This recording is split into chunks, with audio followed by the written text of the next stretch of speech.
এই ভারতীয় ইউটিউবার ভারতের নিরাপত্তা তথ্য ফাঁস করছিল পাকিস্তানের কাছে।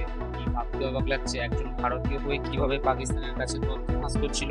তো বলে দিই, ইনি হচ্ছেন হরিয়ানার একজন ইউটিউবার। ইনি ট্রাভেল উইথ জো চ্যানেলের মাধ্যমে পরিচিত। পাকিস্তানি গোয়েন্দা সংস্থার সাথে যোগাযোগ রাখার অপরাধে তাকে গ্রেপ্তার করা হয়েছে।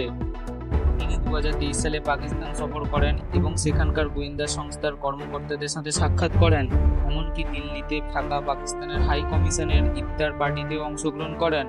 এর আগেও আপনারা একটা ঘটনা শুনে থাকবেন হয়তো, কেরালার মুজিব রহমান নিজেকে প্রধানমন্ত্রী দপ্তরের কর্মকর্তা হিসেবে পরিচয় দিয়ে কোচি নৌঘাটিতে ফোন করে এবং আইএনএস বিক্রান্তের অবস্থান সম্পর্কে জানতে চায়।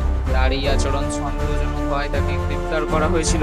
এই ঘটনাগুলি আমাদের স্মরণ করিয়ে দেয় যে সোশ্যাল মিডিয়া এবং প্রযুক্তির অপব্যবহার জাতীয় নিরাপত্তার জন্য কতটা বিপজ্জনক হতে পারে। সতর্ক থাকুন, সচেতন থাকুন এবং আমার চ্যানেলটি ভালো লাগলে সাবস্ক্রাইব করে নিন, যাতে এরকম ইনফরমেটিভ ভিডিও দেখতে পারেন।